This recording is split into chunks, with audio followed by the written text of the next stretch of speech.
हिमांशु राठौर और आप देख रही हैं नेक्स्ट 9 न्यूज। एक बार फिर से स्वागत है हमारे स्पेशल प्रोग्राम बड़ी हस्ती में, जिसमें हम चर्चा करेंगे बिहार के जाने माने मंत्री उपेंद्र कुशवाहा और उनकी पत्नी के बारे में। दरअसल इस वक्त उपेंद्र कुशवाहा बिहार की राजनीति में चर्चा का विषय बने हुए हैं।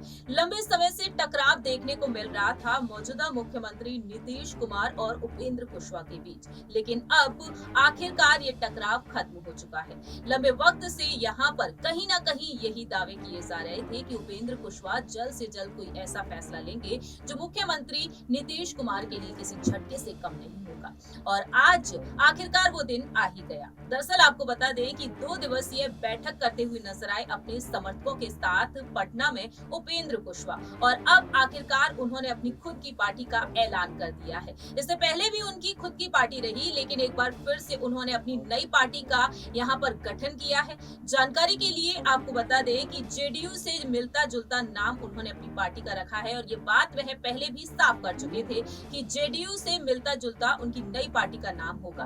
आपको बता दें कि राष्ट्रीय लोक जनता दल उन्होंने अपनी पार्टी का नाम रखा है, और अब वह राजनीति की दुनिया में एक नए राजनीतिक सफर की शुरुआत कर चुके हैं। ऐसे में देखा जाए तो यहाँ पर तमाम सवाल खड़े हो रहे हैं कि क्या आखिरकार यहाँ पर उपेंद्र कुशवाहा जो अपनी नई पार्टी का गठन किए हैं, क्या अब वह यहाँ पर एक बार फिर से सफलता को छूते हुए नजर आएंगे? खैर, ये तो वक्त के साथ साथ ही पता चलेगा, लेकिन यहाँ पर आपको अहम जानकारी ये दे देते हैं कि यहाँ पर उपेंद्र कुशवाहा ने अपनी आपत्ति को जाहिर किया था जिस तरह से नीतीश कुमार ने अपना फैसला लिया था। उन्होंने साफ तौर पर कहा कि अंत भला तो सब भला, यहाँ पर लेकिन उन्होंने कहा कि अंत बुरा तो सब बुरा, क्योंकि कहा उन्होंने यहाँ पर कि सब कुछ शुरुआत अच्छी थी, लेकिन अब देखा जाए यहाँ पर अंत काफी बुरा रहा। तो नीतीश कुमार के साथ जिस तरह से उन्होंने राजनीतिक सफर तय किया था, शुरुआत की, लेकिन अंत काफी बुरा रहा। लेकिन अब देखा जाए तो उपेंद्र कुशवाहा को लेकर यहाँ पर तमाम बड़े बड़े सवाल खड़े होना भी लाजमी हो चुका है।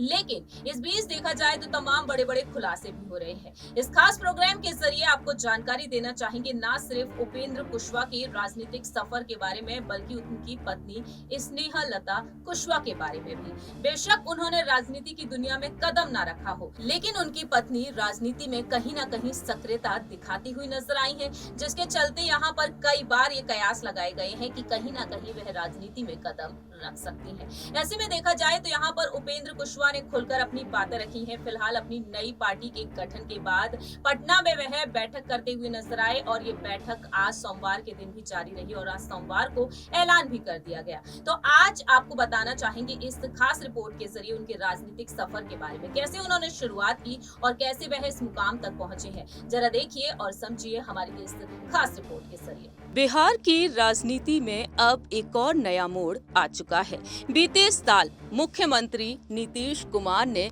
बीजेपी से गठबंधन तोड़ दिया और उन्होंने अपनी पार्टी जेडीयू का गठबंधन किया आरएलडी के साथ। अब देखा जाए तो यहाँ पर इस गठबंधन के चलते कई सियासी अटकलें तेज होती हुई नजर आई। दावे यही किए गए कि कहीं ना कहीं यहाँ पर जल्द से जल्द इस्तीफा दे सकते हैं, अलग हो सकते हैं उपेंद्र कुशवाहा। जी हाँ, उपेंद्र कुशवाहा जो एक वक्त जेडीयू का हिस्सा रहे, संसदीय बोर्ड के अध्यक्ष रहे, लेकिन आज उपेंद्र कुशवाहा अलग हो चुके हैं। उन्होंने अपनी एमएलसी पद से इस्तीफा दे दिया है और ऐलान कर दिया है अपनी नई पार्टी का।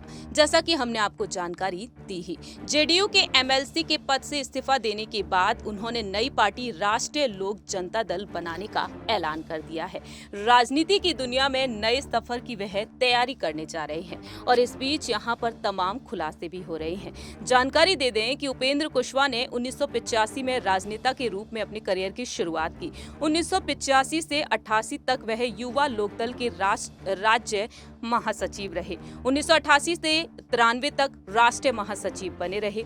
उपेंद्र कुशवाहा ने 1994 से 2002 तक समता पार्टी के महासचिव के रूप में भी काम किया, लेकिन 2000 से 2005 में बिहार विधानसभा के सदस्य रहे और उन्हें विधानसभा का उपनेता नियुक्त कर दिया गया। वहीं आपको जानकारी दे दें कि उपेंद्र कुशवाहा मार्च 2004 से फरवरी 2005 तक बिहार विधानसभा में विपक्ष के नेता भी रह चुके हैं, लेकिन 2003 में राष्ट्रीय लोक समता पार्टी की स्थापना की और ऐतिहासिक गांधी मैदान में एक रैली में अपनी पार्टी का नाम और झंडे का अनावरण कर बहुत ही प्रभावशाली ढंग से किया था। ऐसे में देखा जाए तो 2014 में राष्ट्रीय लोक समता पार्टी राष्ट्रीय जनतांत्रिक गठबंधन में शामिल हो गई। वहीं दूसरी ही तरफ देखने को मिला कि मोदी सरकार में 2014 में उन्हें ग्रामीण विकास, पंचायती राज, पेयजल और स्वच्छता मंत्रालय का राज्य मंत्री भी बना दिया गया, लेकिन 2018 तक वह इस पद पर कायम रहे। उपेंद्र कुशवाहा के राजनीतिक सफर से हटकर गौर किया जाए उनके निजी जिंदगी की तरफ, तो उपेंद्र कुशवाहा अपनी पर्सनल लाइफ के चलते भी यहाँ पर सुर्खियों में रह चुके हैं। जानकारी दे दें आपको कि उपेंद्र कुशवाहा के परिवार में है उनकी पत्नी स्नेहलता कुशवाहा और उनका एक बेटा और एक बेटी। वहीं उपेंद्र कुशवाहा की संपत्ति पर रुख किया जाए तो सामने आया है तकरीबन 2 करोड़ से अधिक की संपत्ति के वह मालिक हैं। उपेंद्र कुशवाहा की पत्नी के बारे में आपको जानकारी देना चाहेंगे। उपेंद्र कुशवाहा की तरह उनकी पत्नी राजनीति में एक्टिव होती हुई नजर आई हैं। अपने पति का सहारा वह बनती हुई देखी गई हैं, लेकिन राजनीति में वह पूरे तौर पर नहीं उतरी हैं। आपको जानकारी दे दें, वह कई बार सामने आई हैं, जनता के बीच उतरती हुई नजर आई हैं, सिर्फ और सिर्फ अपने पति की पार्टी को मजबूत बनाने के लिए। साल 2018 में नजारा देखने को मिला कि काराकाट संसदीय क्षेत्र का वह दौरा करती हुई नजर आई। ग्रामीण और कस्बाई इलाकों में उन्होंने कई बैठकें की।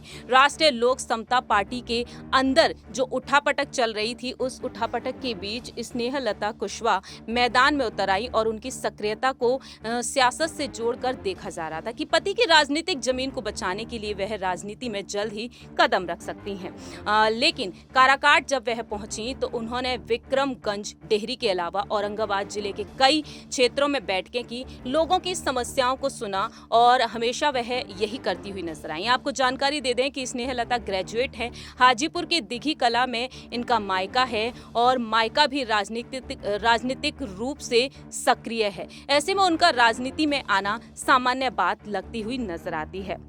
लेकिन उपेंद्र कुशवाहा ने राजनीति में एक अलग पहचान बनाई है। उनकी पत्नी पर अगर रुख किया जाए तो स्नेहलता कुशवाहा भी प्रचार करती हुई नजर आ चुकी है, क्योंकि देखा जाए तो रालोसपा के रोहतास जिला अध्यक्ष रामचंद्र ठाकुर का कहना रहा, उन्होंने सिरे से खारिज कर दिया था उन बातों को कि कहीं ना कहीं वह राजनीति में कदम रख सकती हैं।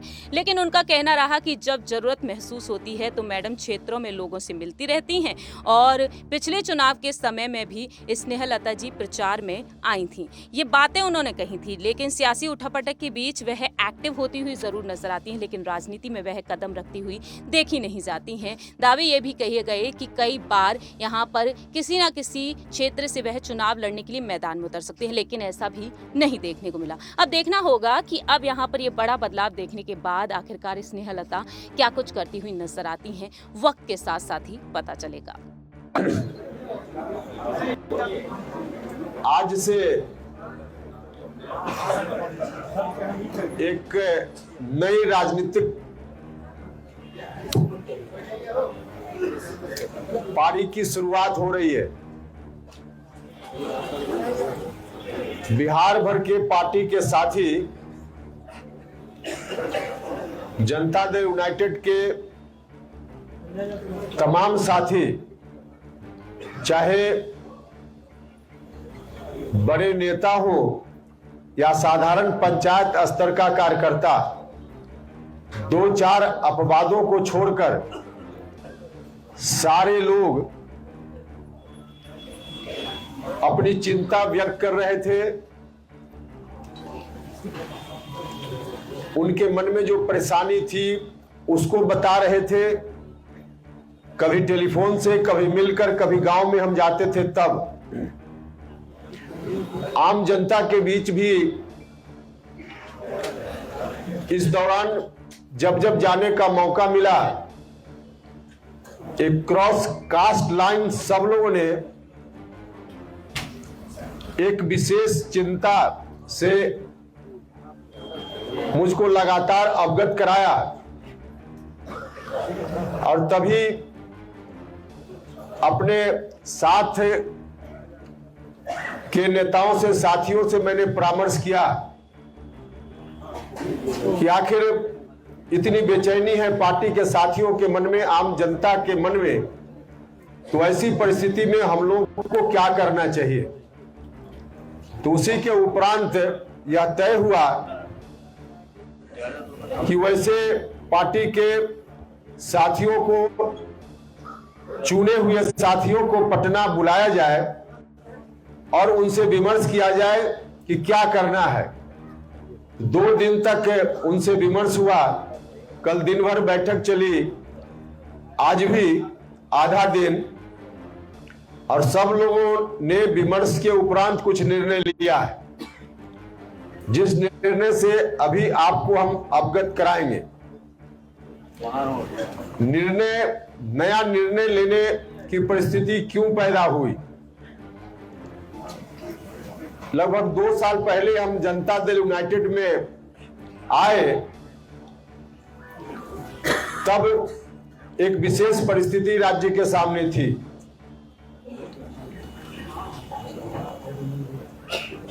नीतीश कुमार जी के ऊपर जिस विरासत को संभालने की जवाबदेही बिहार की जनता ने 2005 में मुकम्मल तौर पे दी, उसके पहले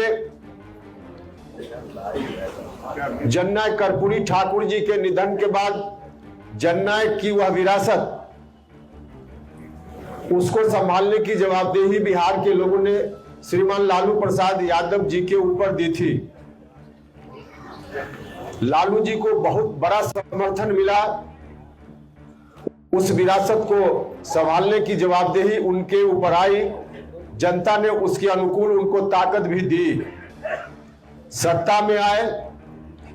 लेकिन कुछ ही दिनों के बाद शुरुआती दौर में तो निश्चित रूप से लालू जी ने भी जनता की भावना का ख्याल रखा और जननायक कर्पूरी ठाकुर जी की जो विरासत उनके हाथ में गई थी, उसके अनुरूप कुछ कदम उठाए। जैसा कि आप सभी ने देखा जाना इस रिपोर्ट के जरिए कि उपेंद्र कुशवाहा किस तरीके से अपनी बातों को रखते हुए नजर आए हैं, कैसे उन्होंने प्रेस कॉन्फ्रेंस की है और प्रेस कॉन्फ्रेंस में उन्होंने अपनी खुशी को भी जाहिर किया है। तो आइए आपको यहाँ पर वो भी समझाते हैं कि आखिरकार वह क्या कुछ कहते हुए नजर आए हैं। फिलहाल हमने आपको ये भी जानकारी दी कि आखिरकार उनकी पत्नी स्नेहलता कुशवाहा किस तरीके से यहाँ पर काम करती हुई नजर आती है, राज्य में एक्टिव होती हुई देखी जाती है। तो फिलहाल यहाँ पर महाराष्ट्र की सियासत की तरह बिहार में भी वही सियासत देखने को मिली है। बीजेपी के साथ जो जेडीयू का गठबंधन रहा, लेकिन वो टूट गया। नीतीश कुमार ने वो फैसला लिया और उस गठबंधन के टूट जाने के बाद उपेंद्र कुशवाहा की नाराजगी देखने को मिली, उन्होंने आपत्ति जाहिर की।